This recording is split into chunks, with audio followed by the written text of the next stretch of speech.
예, 많이들 이제 더우신 것 같아요.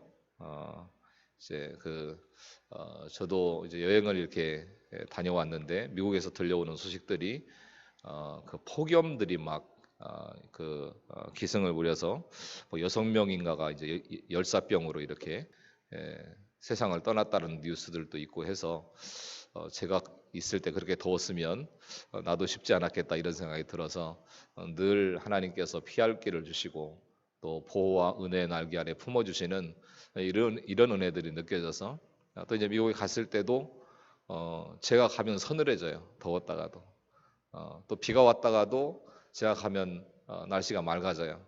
뭐 자의적인 해석이겠지만 참 하나님께서 걸음걸음들을 인도하신다. 그러면서 이제 제 동기 목사님들께서도 양 목사가 복이 많은 사람인지 여기 요즘에 이렇게 선선한 때가 아니라고 이상기온이라고 뭐 이렇게 얘기하면서 하여튼 웃고 이렇게 했는데요. 하나님의 은혜가 감사한 것 같습니다. 우스갯소리 하나 할게요. 요즘 방학 이제 할 텐데 방학을 언제 하냐 또 개학을 언제 하냐 뭐 이런 얘기를 하다가 이런 얘기가 나왔어요.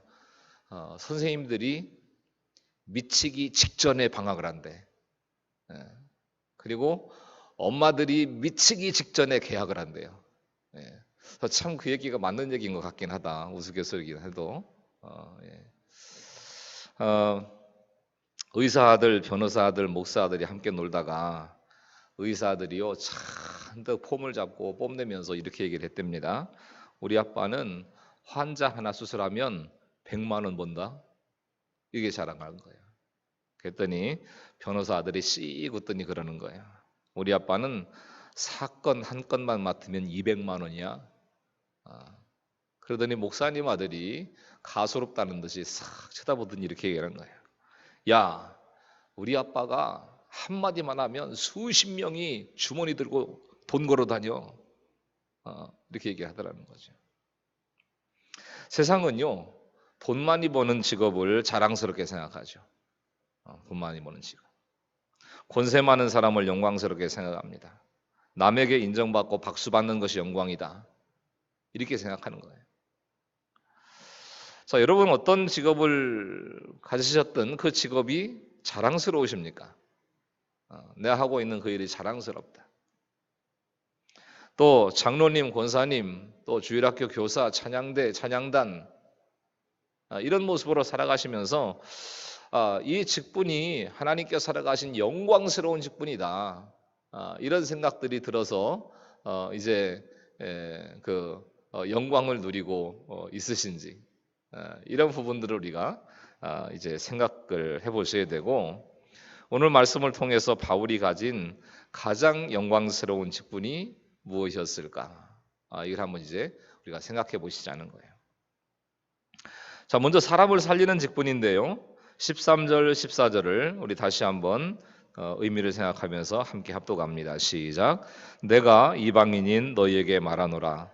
내가 이방인의 사도인 만큼 내 직분을 영광스럽게 여기노니 이는 혹 내 권력을 아무쪼록 시기하게 하여 그들 중에서 얼마를 구원하려 함이라. 자, 바울은 자신의 사도의 직분을 너무너무 영광스럽게 여겼어요. 사도직이 돈을 많이 버는 직업이어서가 아니죠. 모든 사람에게 존경과 칭찬을 받는 그런 직업이어서도 아니었습니다. 오직 한 가지 이유, 그것은 사람을 살리고 사람을 구원하는 일이었기 때문에. 그래서 자신의 직업을 너무너무 영광스럽게 생각을 한 거예요. 바울은 이방인의 사도로서 강도와 풍랑의 위험 가운데서 이곳저곳을 떠돌면서 전도 여행을 했던 이제 분이시죠. 이스라엘 최고의 가문에서 자랐지만 권세와도 상관이 없고 돈과는 더더욱 상관이 없는 그런 직분을 가지고 살았어요. 그런데도 자신의 직분을 너무너무 영광스럽게 생각한 것은 바로 구원 때문이었다는 거예요. 구원. 우리가 어떤 직업을 가지든 돈을 얼마를 벌든 누가 인정을 하든 하지 않든 간에 그 일이 누군가를 구원으로 인도하는 통로가 될 때 가장 영광스러운 직분이 될 줄로 믿습니다.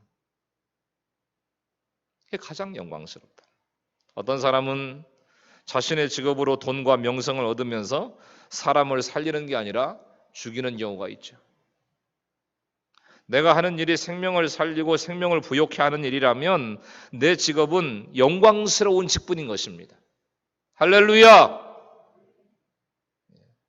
저만 혼자 소리 빽빽 지르기는 영광스러운 직분입니다. 집에서 설거지 청소만 하고 있어도 가족의 생명과 생활이 내 손에 달려있다는 사실을 생각하면 그게 영광스러운 직분이라는 거예요. 강남 엄마와 그냥 엄마라고 하는 기사를 읽었어요. 강남에서 잔뼈가 굵었다는 강남 엄마의 말에 의하면 강남 학생들의 명문대학 입학을 좌우하는 가장 중요한 요소는 엄마의 자질이에요. 엄마의 자질. 그 엄마가 강조한 엄마의 자질 가운데 가장 첫 번째는 정보력입니다. 아이가 지원할 학교에 대해서 학교 선생님과 학원 선생님들보다 더 많은 정보를 가지고 있어야 되고 입시 정보 자료와 인터넷 사이트를 다 꿰뚫고 있어야 된다는 거예요. 그리고 비밀 루트를 통해서 인류 선생님을 붙일 수 있어야 된대요. 인류 선생님. 또 한 가지는 부지런함과 기동력인데 새벽부터 일어나서 아침은 영양식으로 챙겨주고 아이가 아침을 먹는 동안에 주요 신문 사설들을 이제 스크랩을 해뒀다가 그걸 이제 브리핑을 해주는 거예요. 학교를 데려다주는 시간을 이용해서 차 안에서 중요한 시사 정보를 알려주고 학교에서 학원, 학원에서 집을 오가는 모든 동선을 관리해서 10분, 20분의 시간도 길에 버리지 않도록 이렇게 해야 되고 자기 스스로가 이제 또 강의도 듣고 공부도 하고 해서 그런 일들을 늘 아이에게 정보를 이렇게 가르쳐 줘야 되는 이런 일들을 한다는 거예요. 그러면서 감남 엄마는 이렇게 얘기합니다. 사람들은 우리를 이상하게 보는데 그건 실상을 몰라서 하는 말입니다. 강남에 이사만 오면 아이들이 갑자기 공부를 잘하게 되고 좋은 학교 진학한다는 생각도 잘못된 생각입니다. 우리는 남들보다 많은 정보를 얻기 위해 노력하고 아이들을 위해 그만큼 시간과 금전과 노력을 투자하고 있습니다. 강남 아이들이 좋은 학교에 많이 가는 것은 그런 아이들 뒤에 우리 같은 엄마들이 있기 때문입니다. 자, 강남의 교육열이라고 하는 게 엄마들의 분별력 없는 치맛바람이라고 치부했던 기자도 이런 구체적인 이야기들을 들으면서 주눅이 들었대요. 아, 그냥 되는 게 아니구나. 이번에는 그냥 엄마 얘기를 들어보자고요. 신도시 작은 서민 아파트에 사는 엄마는 대형 할인점 생선 코너에서 일을 하고 있습니다. 남편이 택시 운전을 해서 벌어온 수입으로 어렵게 아파트를 장만했는데 용자금 갚으랴, 부모님 생활비 보태랴. 두 아이 키우며 살아가기가 빠듯합니다. 할인점에서 일을 시작한 것도 중학생 된 나이에 학원비를 마련하기 위해서입니다. 어차피 일을 시작한 김에 시간 수당이 몇백 원 더 높은 생선 코너에 지원을 했고 또 그 수당이 많은 그 중에서도 심야 근무를 지원을 한 거예요. 하루 종일 생선을 만지고 포장하느라 다리가 퉁퉁 부어도 그 돈으로 아이를 학원 보낼 생각하면 피곤은 기쁘게 견딜 수 있습니다. 이 엄마는 뉴스 한번 볼 시간이 없고 집에 와도 아이들 잠든 얼굴이나 보게 되고 착한 아들은 피곤해 지쳐 잠든 엄마를 깨우지 않으려고 조용히 아침을 챙겨 먹고 학교에 갑니다. 힘들어도 항상 밝게 사는 씩씩한 엄마지만 아이들에게는 항상 미안하다고 했습니다. 신문도 뉴스도 볼 시간이 없으니 입시 정보도 잘 모르고 잘 사는 부모들처럼 잘해줄 수도 없어서 언제나 미안한 마음입니다. 그냥 엄마는 이렇게 얘기합니다. 저는 우리 애들이 좋은 학교 가는 건 바라지 않아요. 겨우 학원 하나 보내기도 이렇게 힘든데 무슨 수로 잘 사는 사람들을 따라가겠습니까? 그냥 보통이라도 되어주었으면 좋겠어요. 그래도 부모인 우리보다 많이 배웠으니 좀 더 잘 살지 않을까요? 이제 보통 엄마, 그냥 엄마의 얘기인 거예요. 이 기사의 제목은 뭐냐면 교육의 빈익빈 부익부예요. 우리 교회 친구들은 어떤 엄마를 더 좋아할까요? 강남 엄마를 더 좋아할까요? 그냥 엄마를 더 좋아할까요? 강남 엄마가 극성이라는 것도 보통 엄마가 훌륭하다는 것도 다 인본적인 생각인 거죠. 각자가 자신들의 입장에서 최선을 다할 뿐입니다. 각자의 수입을 생각하면 강남 엄마가 교육비로 수백만 원 혹은 수천만 원을 쓰는 것도 그냥 엄마가 수십만 원을 쓰는 것도 다 똑같은 거죠. 그냥 엄마도 수입이 많아지면 또 그만큼 쓰지 않을까요? 내가 수입이 그만큼이니까 이 정도밖에 못 쓰는 거지. 중요한 거는 그들의 수고가 자식을 살리는 일이냐라고 하는 거예요. 자식을 살리고 있는 일이냐. 정보를 모으고 공부를 해서 아이들이 명문대에 갈 수는 있겠지만 그렇다고 구원의 결승점에 들어갈 수는 없다는 거죠. 밤낮으로 노동을 해서 아이들을 가르쳐도 그것이 구원을 얻는 영광의 자리에 가는 게 아니라는 거예요. 돈이 없으면 없는 대로, 있으면 있는 대로 하나님과 상관없는 수고를 한다면 그게 악을 행하는 거예요. 구원과 상관없는 수고. 이게 악인 거예요. 그래서 그리스도인은 아무리 돈이 많이 생기는 일이라도, 승진과 출세가 보장되는 일이라도 구원과 상관없는 일은 안 해야 되는 거예요. 아니, 할 수가 없어야 되는 거예요. 그 신앙의 가치상, 그 신앙의 양심상 할 수가 없어야 되는 거라고. 더구나 생명을 해치고 복음을 회방하는 직업이라면 단호하게 내려놓을 줄 알아야 됩니다. 직업의 종류가 선하고 악하다는 얘기를 하는 게 아니에요, 지금. 어떤 분야의 일을 하든지 간에 이게 생명을 위한 일이냐 아니면 다른 사람을 해치고 죽이는 일이냐라고 하는 것을 반드시 생각해 보셔야 된다는 겁니다. 구원을 향해서 가는 사람이라면. 그리스도인은 세상을 사로잡은 죽음의 그림자를 치우는 일을 해야 됩니다. 다른 사람은 이 일을 할 수가 없어요.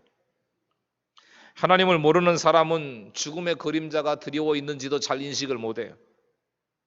자신들이 죽을 수밖에 없는 존재라고 하는 사실도 잘 인정이 안 돼요. 내가 수고하고 내가 애쓰고 내가 성실하게 살면 되지. 그리고 영원히 살 것처럼 생각합니다. 근데 보세요. 고위층 지도자들, 도지사, 대법관, 기업회장, 지난주에 쇼킹한 일이 있었죠. 정두원 의원 가끔 바른 소리를 해가지고 저도 이렇게 눈여겨서 봤던 정치인 가운데 한 분인데 우울증이었다고는 하지만 자살을 했습니다.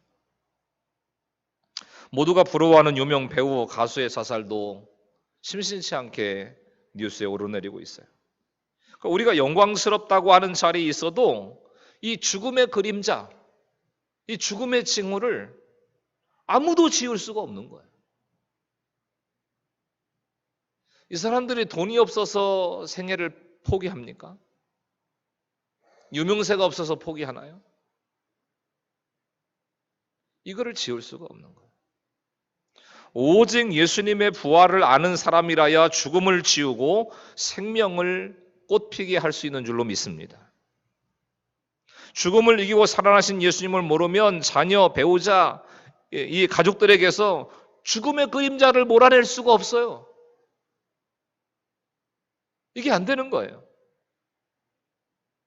나를 핍박하고 괴롭힌다고 그들을 모른 척해서는 안 됩니다.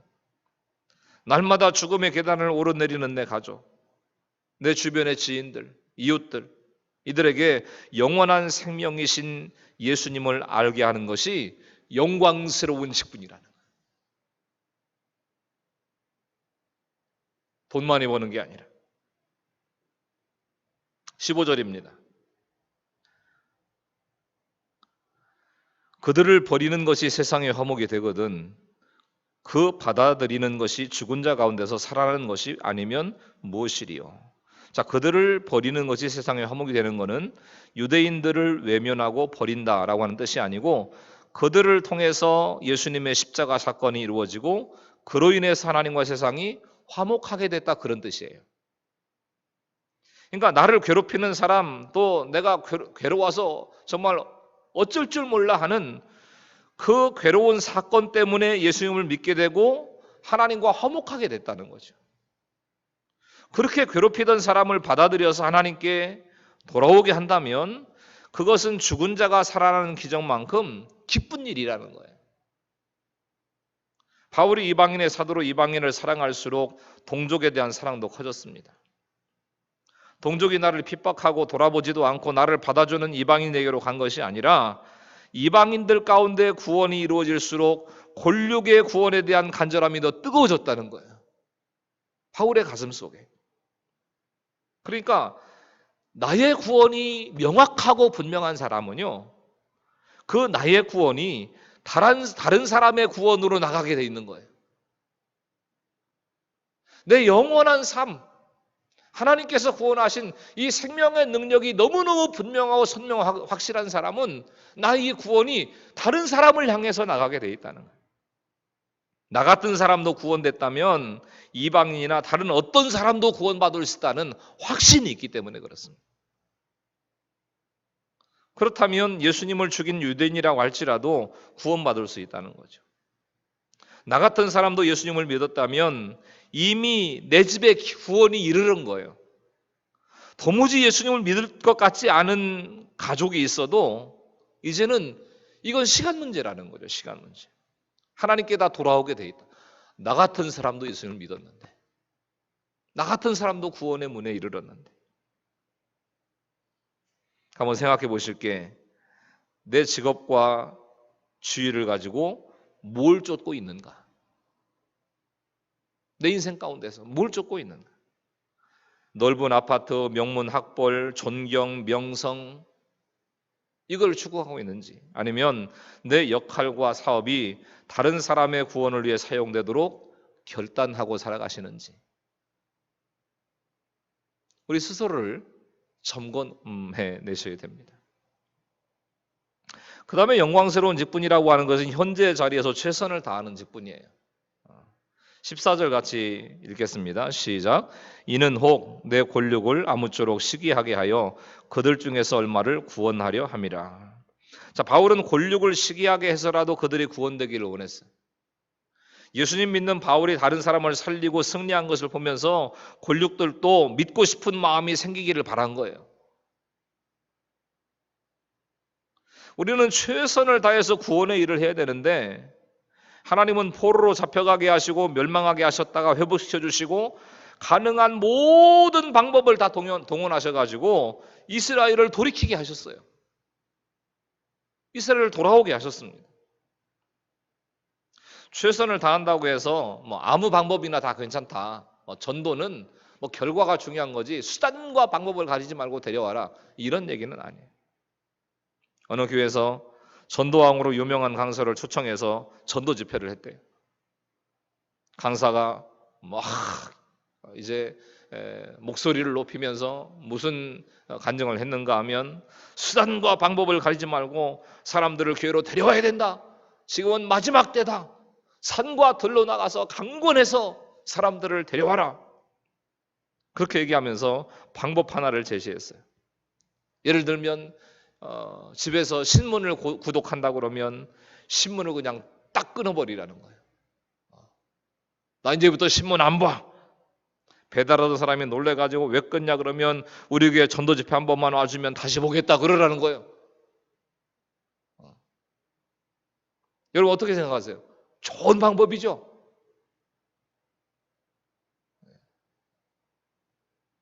한 번이라도 교회 와서 말씀을 듣게 하는 것도 중요하지만 저는 그렇게 비인격적인 방법으로 전도하면 안 된다고 생각하는 거예요.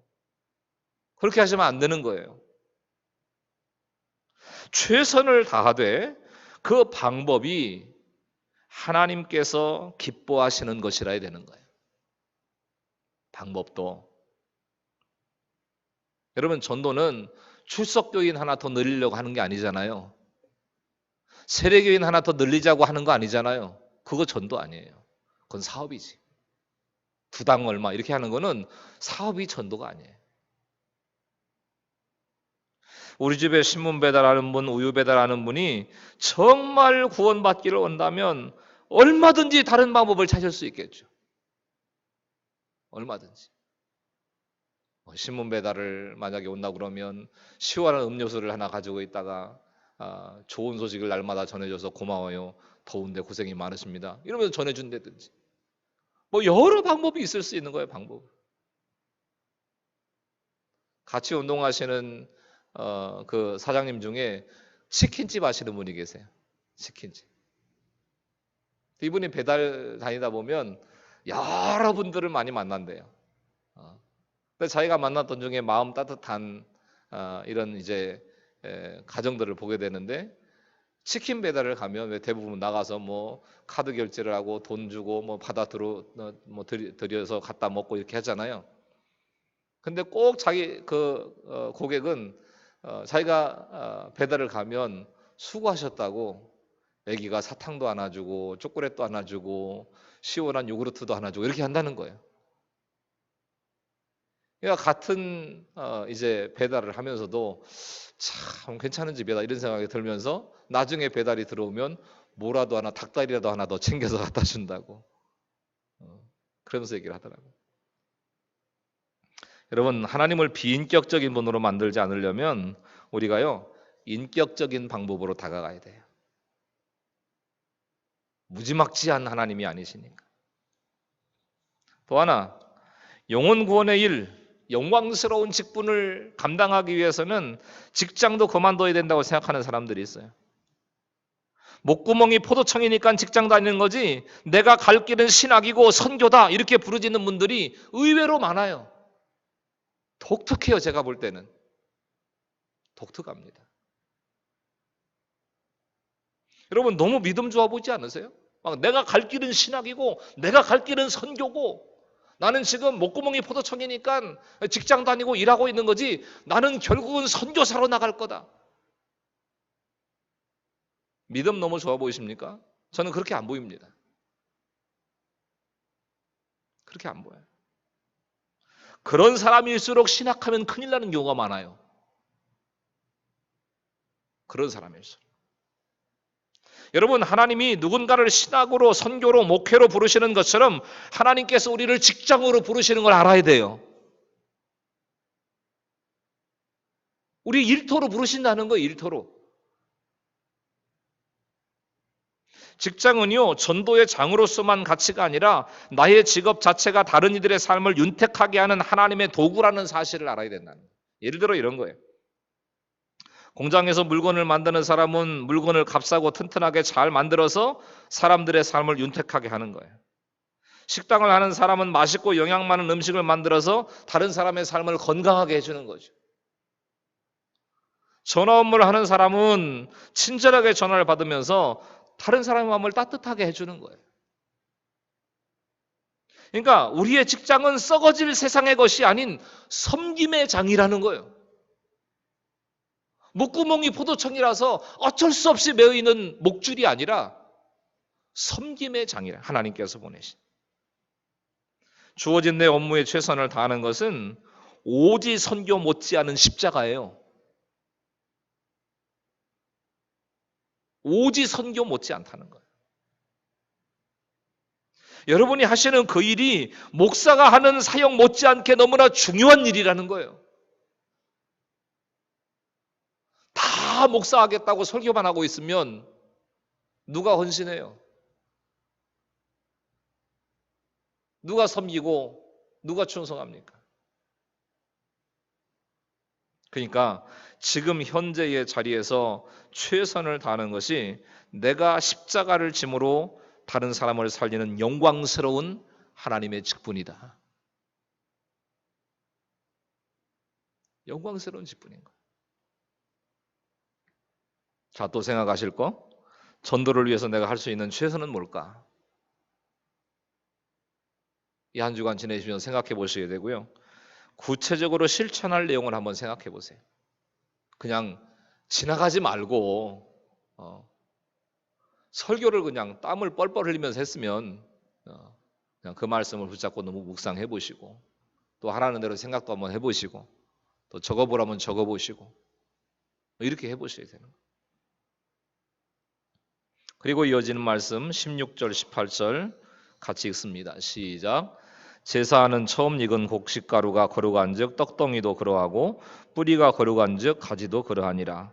또 한 가지 얼마가 꺾이었는데 돌감람나무인데가 그들 중에 접붙임이 되어 참감람나무 뿌리의 진액을 함께 받는 자가 되었은즉 그 가지들을 향하여 자랑하지 말라. 자랑할지라도 내가 뿌리를 보존하는 것이 아니요 뿌리가 너를 보존하는 것이니라. 자, 거룩한 가루로 만든 떡은 거룩한 거예요. 가루가 거룩하니 떡덩이도 거룩하다는 거죠. 무슨 얘기냐면 유대인은 하나님을 떠나서 꺾여져 버린 가지처럼 보여. 어떻게 볼 때는 국가도 없이 유랑생활을 했고 대학살을 겪었습니다. 그래서 이 사람들은 하나님의 심판과 하나님의 저주를 받아서 꺾여져 버린, 구원과 멀어진 이런 민족처럼 보였지만 그래도 그들은 하나님께서 선택하셨던 거룩한 존재들이었어요.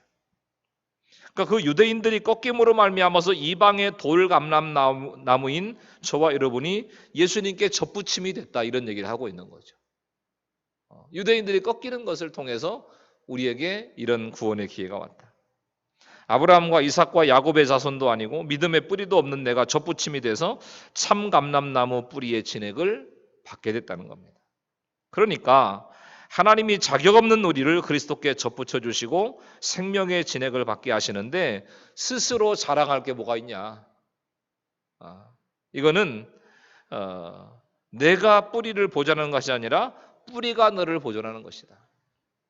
생명의 근거가 주님께 있다, 이런 얘기를 하는 거예요. 하나님께 있는 것이죠. 19절부터 22절 시작. 그러면 내 말이 가지들이 꺾인 것은 나로 접붙임을 받게 하려 함이라 하리니 옳도다. 그들은 믿지 아니함으로 꺾이고 너는 믿음으로 섰느니라. 높은 마음을 품지 말고 도리어 두려워하라. 하나님이 원가지들도 아끼지 아니하셨은즉 너도 아끼지 아니하시리라.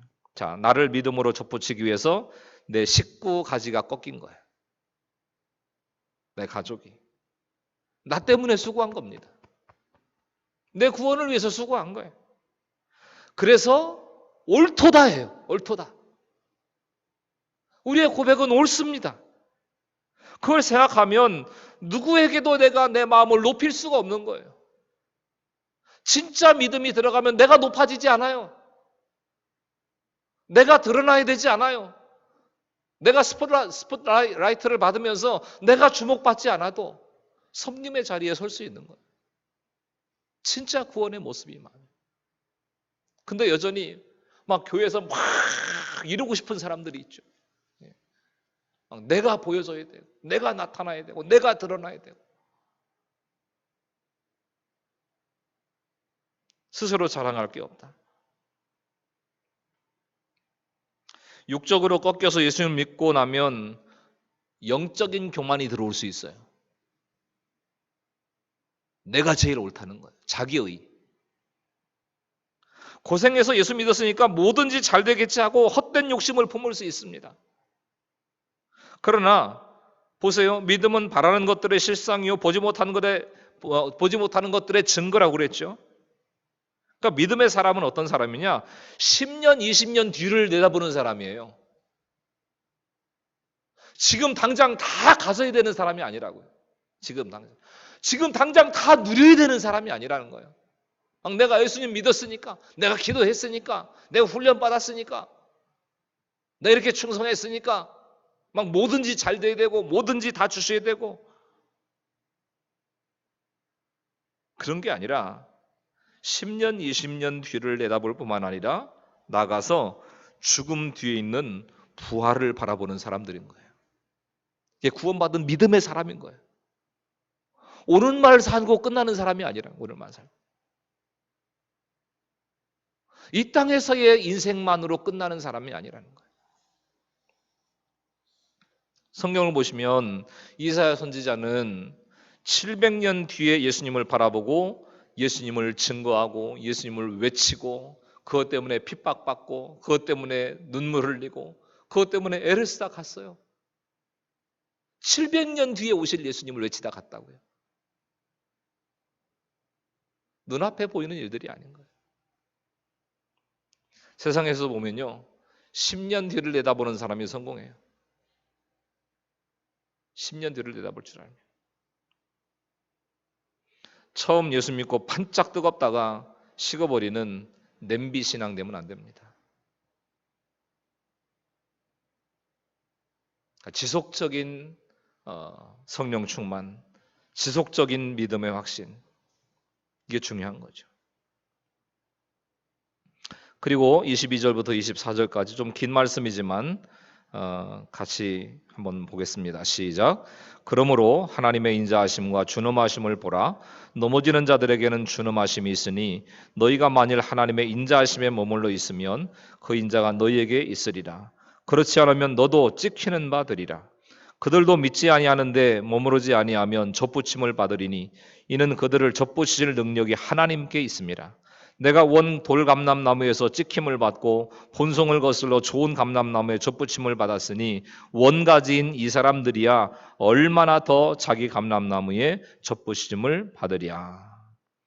자, 여기서 사도 바울이 유대인을 원가지라고 하는 말로 표현을 했는데요. 뭐 우리식으로 얘기하자면 모태신앙이 모태신앙. 모태신앙은요, 태어나면서부터 신앙적인 환경에서 자라나잖아요. 저는 태어나서부터 뭐 제 의지와 상관없이 주일날이면 딴 데 가는 게 상상이 안 가는 거예요. 반드시 교회에 있어야 되고, 반드시 교회에서 살아가야 되고, 날마다 예배, 뭐 수련회, 성경학교, 교회 모임, 이게 이제 일상의 삶이니까 안 믿기가 어려워요. 안 믿기가. 그런데도 찍히는 사람이 있죠. 특별히 목사 자녀들 가운데 막 사역이 힘든 그 목회자 그 이제 부모님을 둔 경우에 막 반작용 같은 것들이 막 일어나고 또 교회와 어떤 갈등이 있는 이런 모습들을 바라보면서 어떤 이제 마음속에 이런 쌓이는 울분 또 막 혈기 막 이런 것들 때문에 엇나가는 친구들이 꽤 있어요. 목회자 자녀들 가운데 또 교회 중직자들 자녀들 가운데. 근데 하나님은 그들도 접붙이실 능력이 있다고 말씀합니다. 복음을 모르고 내 멋대로 살았던 우리가 본성을 거스려서 예수님을 믿었다면 태어나면서부터 믿음의 환경에서 자란 원가지들이 돌아오는 것은 얼마든지 가능한 일이다. 이런 얘기를 하는 거죠. 얼마든지 가능하다. 내가 잘나서 접붙여진 게 아니라는 거예요. 돌감람나무에 붙어 살다가 찍힘을 받았기 때문에 그 얘기는 뭐냐면 세상에서 실패하고 내 생각 내 뜻대로 잘 안 되고 버림바가 되었기 때문에 참 감람나무이신 예수님께 접붙여진 거라는 거죠. 겉으로는 좋은 환경에 있는 것 같아도 대부분 상처받고 배신당하고 병들고 물질과 성공과 인간관계 속에서 찍힘을 받아서 예수님을 믿게 됐다는 것이죠. 그러니까 무슨 얘기냐면 내가 이만큼 쓰임받게 됐다면 전에 믿었던 사람들이 돌아온다면 더 크게 쓰임받지 않겠냐. 더 크게 하나님의 영광의 직분으로 쓰임받지 않겠냐. 그러니까 누구도 비난할 수 없다는 거예요. 유대인들도 성경을 좔좔좔 암송하는 사람들이기 때문에 예수님께 진짜로 접붙여지기만 하면 풍성한 열매를 맺게 될 것이다. 우리는 그것을 기대하면서 그 어떤 사람도 나를 대적하는 사람도 나에게 상처를 주는 사람도 내가 내 마음에 안 드는 사람도 또 내 코드하고 잘 안 맞는 사람도 하나님의 형상이다라는 사실을 인정해야 된다는 거죠. 우리는 보통 문화가 끼리끼리 문화잖아요. 나하고 코드가 좀 통하는 사람, 또 취향이 비슷한 사람, 또 도움이 될 만한 사람, 유익이 될 만한 사람 이렇게 모이잖아요. 그리고 안 그런 사람들은 배척하고 별 관심도 안 갖고 그게 아니라는 거예요. 어떤 사람도 하나님의 형상이다. 자격 없는 나도 예수님 믿었는데 나보다 나은 사람이 안 믿고 있으면 얼마나 안쓰럽고 미안해요. 학벌도 없고 실수투성인 내가 예수님을 믿었는데 나보다 성실하고 똑똑한 남편이 예수님을 안 믿는 것 때문에 안타까운 마음이 있냐는 거예요. 내 마음속에. 그런 안타까움으로 나의 배우자, 자녀, 부모, 형제, 또 직장 동료, 또 내가 접촉하고 살아가는 이런 이제 이웃들, 지인들 이 모든 사람들을 예수님께 접붙여 주시기를 기도해야 된다는 거죠. 하나님은 하실 수 있는 분이시니까. 그러니까 늘 그런 의식들이 우리의 삶 속에 있었어야 된다는 거죠. 지금 눈앞에 보이는 내가 잘 먹고 잘 사는 일들 그것이 아니라 예수님께 잘 붙어있기만 하면 뿌리의 진액을 공급해 주신대요. 그러니까 내 힘으로 돌아오게 할 수는 없어도 생명의 진액을 주셔서 그 일을 감당하게는 하시더라는 거예요. 지금 어떤 척박한 환경, 어떤 척박한 사람들 가운데 있더라도 상관없어요. 나만 바른 접붙임이 되면, 나만 확실한 구원의 반석 위에 서기만 하면 온 집안이 구원되는 건 시간 문제다. 시간 문제. 온 직장과 온 나라가 구원되는 것도 문제가 아니다. 그 영광스러운 직분을 가진 자가 바로 예수님을 믿는 나다. 영광스러운 직분. 이거는 대통령과도 비교할 수가 없고 그 어떤 영광스럽고 명예스러운 직분과도 비교할 수 없는 사람을 살리는 영광스러운 직분을 가진 사람이 저와 여러분인 것을 확신하고 이 한 주간도 수많은 사람들이 예수님께 첩부쳐짐을 당하고 또 구원의 아름다운 반열에 서기를 위해서 기도하시고 영광스러운 직분을 더 귀하게 여기시고 또 기도하시는 복된 한 주간의 삶이 될 수 있기를 예수님의 이름으로 간절히 축원합니다. 할렐루야.